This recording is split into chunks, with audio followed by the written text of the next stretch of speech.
Assalamualaikum warahmatullahi wabarakatuh. Perkenalkan, nama saya Jessica Ayu dari Prodi Sistem Informasi kelas SI 20C. Baik, sebelumnya saya akan menjelaskan tentang memori.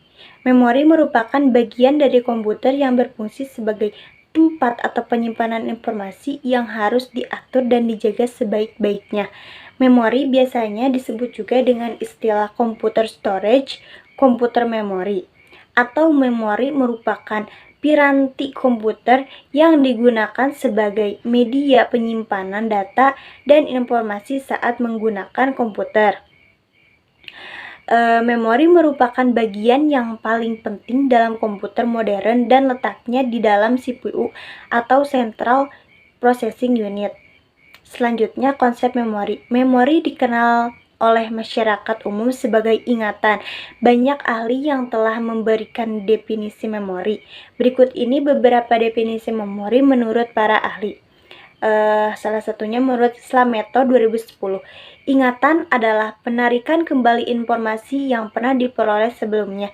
Definisi ini masih sangat sederhana karena hanya menekankan pada kemampuan seseorang untuk memunculkan kembali informasi yang telah diperolehnya di masa lalu saja.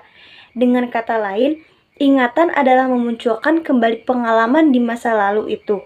Menurut Chaplin 2002, ada 3 ciri terkandung dalam memori, yaitu fungsi pengalaman atau informasi dan spesifikasi. Memori melibatkan fungsi dari suatu sistem yang dapat difungsikan sehingga memerlukan alat atau tempat untuk melaksanakan fungsi untuk merekam.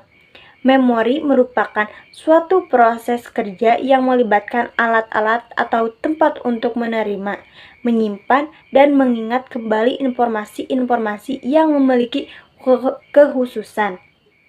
Syah 2004, memori yang biasanya kita artikan sebagai ingatan atau sesungguhnya adalah fungsi mental yang menangkap informasi dari stimulus, dan ia merupakan storage sistem, yakni penyimpanan informasi dan pengetahuan yang terdapat di dalam otak manusia.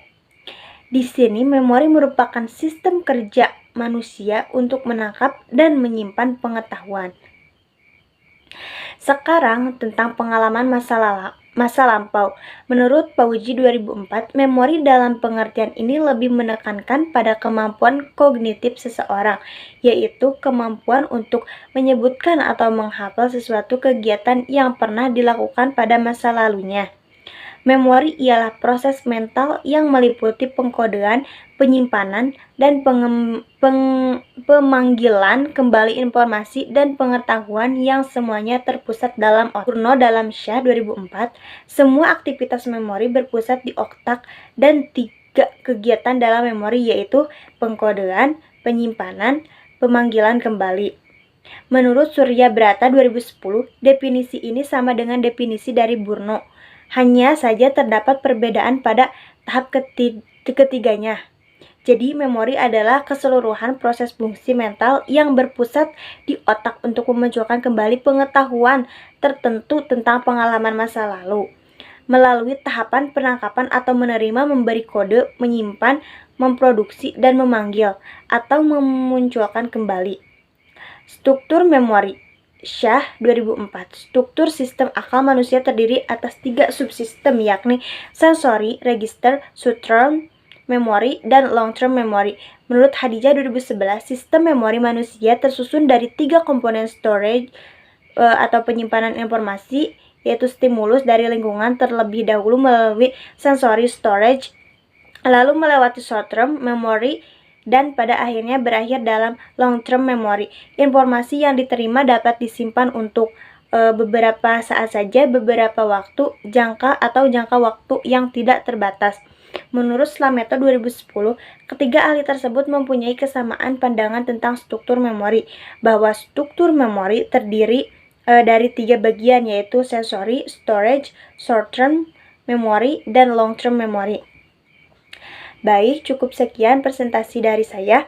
Mohon maaf apabila ada kesalahan dan kekurangannya, karena di sini saya juga masih dalam tahap pembelajaran.